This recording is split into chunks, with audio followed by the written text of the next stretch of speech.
ನಮಸ್ಕಾರ ವೀಕ್ಷಕರೇ, ಪ್ರಜಾಧ್ವನಿ ಟಿವಿಗೆ ಸ್ವಾಗತ. ನಾನು ಕುಸುಮಾ ಶೆಟ್ಟಿ. ಮನರಂಜನೆಯ ಸೋಗಿನಲ್ಲಿ ವಿಕೃತಿಗಳ ನೈವೇದ್ಯ ವಿಶೇಷ ಕಾರ್ಯಕ್ರಮಕ್ಕೆ ಸ್ವಾಗತ. ನಿಜ ಜೀವನದಲ್ಲೂ ಹಾಗೂ ತೆರೆಯ ಮೇಲೂ ಕೂಡ ಒಂದೇ ವ್ಯಕ್ತಿತ್ವ ಇಟ್ಕೊಂಡು ನಾವು ನಟಿಸ್ಬೇಕು ಅಥವಾ ಬದುಕನ್ನ ನಾವು ರೂಪಿಸ್ಕೊಳ್ಬೇಕು ಅಂದ್ರೆ ತುಂಬಾ ಕಷ್ಟ.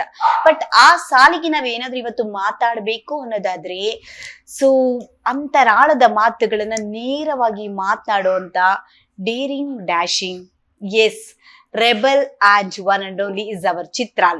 ಇವತ್ತಿನ ಕಾರ್ಯಕ್ರಮದಲ್ಲಿ ನಮ್ ಜೊತೆಗಿದ್ದಾರೆ ವೆರಿ ಡೈನಾಮಿಕ್ ಆಕ್ಟ್ರೆಸ್ ಅಂಡ್ ಕರ್ನಾಟಕದ ಪ್ರಪ್ರಥಮ bikini body builder and moreover real star but real human being ಅಂತ ಕೂಡ ನಾವು ಹೇಳ್ಬಹುದು.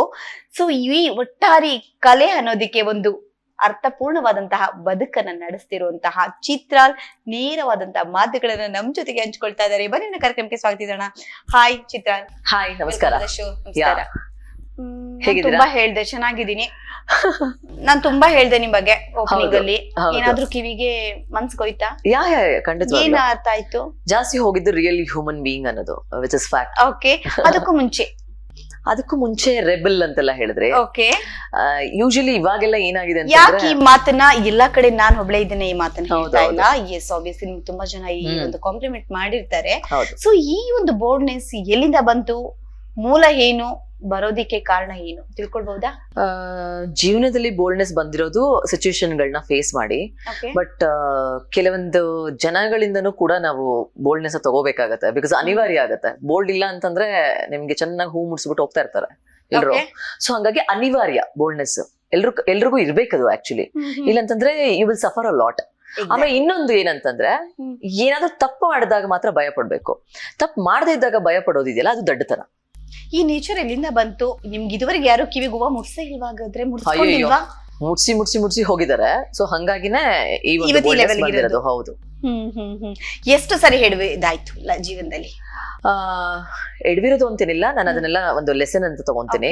ವ್ಯಕ್ತಿಗಳಿಂದ, ಪರಿಸ್ಥಿತಿಗಳಿಂದ, ನಮ್ಗೆ ಎದುರಾದಂತ ಒಂದು ಘಟನೆಗಳಿಂದ ನಾವು ಬೋಲ್ಡ್ ಆಗ್ತಾ ಹೋಗ್ತಿದೀವಿ ಅಷ್ಟೇ.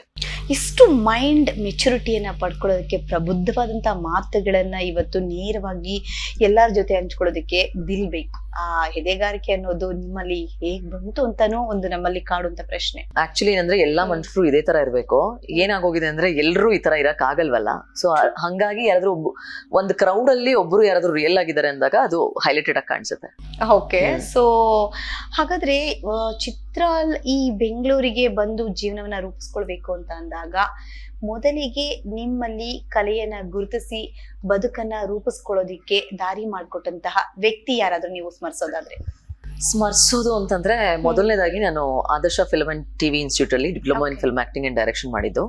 ಅದಾದ್ಮೇಲೆ ಒಂದು album song, first album song ಮಾಡಿದ್ ನಾನು, ಬಾ ಮಾಟಗಾತಿ ಅಂತ ಒಂದು ಆಲ್ಬಮ್ ಸಾಂಗ್. ಅದಾದ್ಮೇಲೆ ಅಶ್ವಿನಿ ರಾಮ್ ಪ್ರಸಾದ್ ಅವರ ಆಡಿಯೋ ಕಂಪನಿಯಲ್ಲಿ ಜನಪದ ಗೀತೆಗಳನ್ನ ವಿಜುವಲ್ಸ್ ಮಾಡ್ತಿರ್ತಾರೆ. ಸೊ ಅದ್ರಲ್ಲಿ ಹೊಸಕೋಟೆ ಗುರುರಾಜ್ ಅವ್ರ ಜೊತೆ ನಾನು ಒಂದು ಸಾಂಗ್ ಮಾಡಿದ್ದೀನಿ ಫಸ್ಟ್. ಅಶ್ವಿನಿ ರಾಮ್ ಪ್ರಸಾದ್ ಅವರ ಆಡಿಯೋದಲ್ಲಿ ನನ್ನ ಫಸ್ಟ್ ಕ್ಯಾಮ್ರಾ ಫೇಸಿಂಗ್ ಆಲ್ಬಮ್ಗೆ. ಅದಾದ್ಮೇಲೆ ಅಲ್ಲಿ ನನಗೆ ಮಾಸ್ಟರ್ ಆನಂದ್ ಸರ್ ಪರಿಚಯ ಆಗ್ತಾರೆ, ನಂಬರ್ ಎಕ್ಸ್ಚೇಂಜ್ ಆಗುತ್ತೆ. ಸೊ ಅಲ್ಲಿಂದ SSLC ನನ್ನ ಮಕ್ಕಳು, ಅಂಡ್ ಅಲ್ಲಿಂದ ದೊಡ್ಡಣ್ಣ ಚಿಕ್ಕಣ್ಣ, ಪಾಂಡುರಂಗ ವಿಠಲ, ಈ ರೀತಿ ಶುರುವಾಗ್ತಾ ಹೋಗುತ್ತೆ. ಸೀರಿಯಲ್ ಕೊಟ್ಟಂತ ಸೀರಿಯಲ್ ರಾಧಾ ಕಲ್ಯಾಣ.